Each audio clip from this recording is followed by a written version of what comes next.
প্রিয় দেশবাসী, এই ভিডিওতে আমি জামাতের যত ভণ্ডামি, জামাতের বট বাহিনীর যত ভণ্ডামি, জামাতের নেতাদের যত ভণ্ডামি, এরা যে ধর্ম নিয়ে ব্যবসা করে, ইসলামকে ব্যবহার করে মানুষকে বেকুব বানায়, এরা যে নারী নির্যাতনকারী, শিশু নির্যাতনকারী, আর সেই শিশু নির্যাতনকারীকে বাঁচানোর জন্য জামাতিরা যে অবৈধ পথ অবলম্বন করে গুজব ছড়ায় তা প্রমাণ করব। তাই আপনাদের কাছে অনুরোধ, ভিডিওটা সর্বোচ্চ শেয়ার করবেন।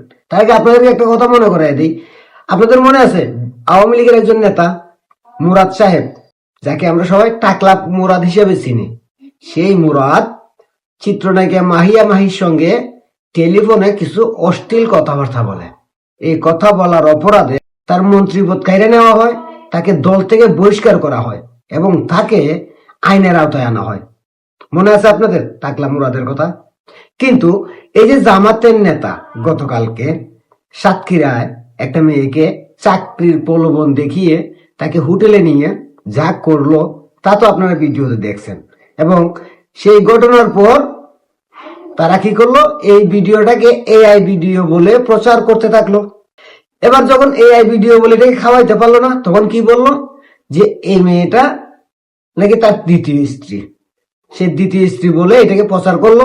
এবং জামাতের মিডিয়া সেল থেকে শুরু করে জামাতের যত বট বাহিনী, ইউটিউবার, অ্যাক্টিভিটিস আছে, সবাই এটা নিয়ে প্রচার করতে থাকলো যে এটা এআই ভিডিও। পরবর্তীতে বললো যে এটা দ্বিতীয় বিয়ে করছে। এবং অনেক আলেম, যেমন ওই যে আফসারি, সে আফসারিও বলছে, এই ধরনের অনেক আলেমও বলছে। তারপরে যখন দ্বিতীয় বিয়ে প্রমাণ করতে যাইয়া সেই মেয়ের বায়োডাটা দেখাইলো, দেখা গেল এই মেয়েটার বায়োডাটায় তার বিয়ে হয়েছে এই ধরনের কোনো প্রমাণই নেই। বায়োডাটাতে লেখা আছে অবিবাহিত।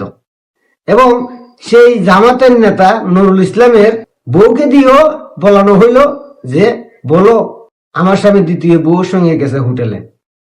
যখন এটাও খাওয়াইতে পারলো না, তারপরে বললো কি যে আমাকে অপহরণ করছে, আমাকে জিম্মি করছে, আমাকে জিম্মি করে 5 লক্ষ টাকা চাঁদা দাবি করছে। ভাই, একজন এমপি তাকে জিম্মি করে ফেলছে, তাও আবার মগবাজার এলাকায়, যে মগবাজারে জামাতের ঘাঁটি। হু করে ডাক দিলে জামাতের শত শত কর্মীরা বাইরে আসে, সেখানে তাকে নাকি জিম্মি করে নিয়ে গেছে। এবং সেই জিম্মিটা করছে আবার তার ড্রাইভার।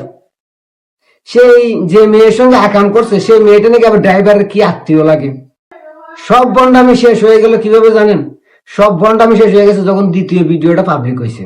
একটা মেয়েকে চাকরির প্রলোভন দেখিয়ে হোটেলে নিয়ে গেল, তাকে ধর্ষণ করলো, ভিডিও ভাইরাল হইলো, এটাকে এআই বলে চালিয়ে দেওয়ার চেষ্টা করলো। পরে বললো যে দ্বিতীয় বিয়ে করছে, দ্বিতীয় বউ। তারপরে বলে আমাকে জিম্মি করা হয়েছে। বা চিন্তা করেন এরা কত বড় জালেম, কত বড় মুনাফিক, কত বড় বেঈমান, কত বড় রাজাকারের গোষ্ঠী। মেয়েকে চাকরির প্রলোভন দেখিয়ে ধর্ষণ, তাকে বাঁচানোর জন্য এই জামাতের রাজাকার বাহিনী, বট বাহিনী উইটা করে লাগছে। এখন আমি ভিডিও বানাতেছি, দেখবেন জামাতের কতগুলো রাজাকারের বীজ আছে, গুপ্ত বাহিনী, বট বাহিনী আছে, আইসা আমার গালাগালি করবে। ভাই, এরা কাম করবে, আর আমি বললে আইসা আমারে বলবে তুই নাস্তিক, তুই বেজন্মা, তোর জন্মে ঠিক নেই। এই যে এরা আকাম কুকাম গুলো করে, তারপরে আপনাদেরকে ইসলামিক দল বইলা বিশ্বাস করেন। আপনাদের কি মনে হয় এই জামাতের এমপি নুরুল ইসলামের কোনো কিছু হবে? কিছু হবে না ভাই। এই এমপির বিরুদ্ধে কেউ ব্যবস্থা নিবে না, এরা যা ইচ্ছে তাই করবে। কারণ এদের শরীরে পাকিস্তানিদের আত্মা বসবাস করে, এদের চরিত্রই এমন। এরা ভণ্ড, এরা ঘন্টায় ঘন্টায় মিথ্যে কথা বলবে, মিথ্যেকে সত্য বানাবে, সত্যকে মিথ্যে বানাবে। আর নিজেরা যখন আকাম কুকাম করবে আর ওইটা আপনি বলবেন, তখন আইসা আপনাকে গালাগালি করবে। এটা হলো জামাতের চরিত্র। এরা ইসলামিক দল, এরা ইসলাম কায়েম করবে। এই বুড়া বেটা নিজের লিঙ্গ সামালতে পারে না, সে নাকি আবার ইসলাম কায়েম করবে, ইসলাম প্রতিষ্ঠা করবে। এরা নাকি ইসলামিক দল, ইসলামিক নেতা। এই নেতাদের চরিত্র নিয়ে আর কত বলবো। 5 আগস্টের পর আমরা যা দেখছি সবই এই জামাতের ভণ্ডদের দ্বারাতেই দেখতে পাইছি। বাংলাদেশের মানুষ এদেরকে কত ভালো জানতো, এদেরকে মনে করতো এরা কত সাধু। যদি 5 আগস্ট না ঘটতো, শেখ হাসিনা এই দেশ থেকে না যাইতো, তাহলে জামাতিদের কুকর্ম, কুযুক্তি, কুবুদ্ধি, মিথ্যে, ভণ্ডামি মানুষ দেখতেই পেত না।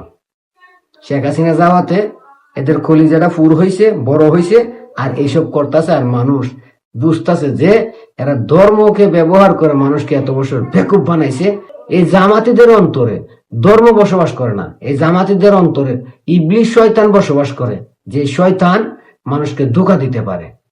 ইবলিস যেমন ধোঁকা দেয় মানুষকে, এই জামাতিরা মানুষকে ঠিক এইভাবেই ধোঁকা দেয়।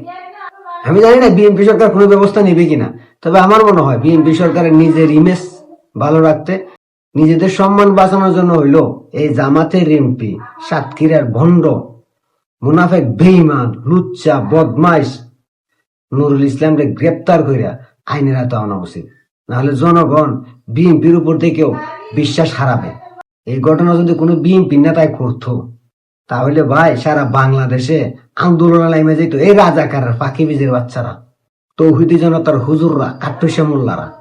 কিন্তু এখন তো জামাতের নেতা করছে, এই জন্য এরা রাস্তায় নামে না, প্রতিবাদও করে না, বিচারও চায় না।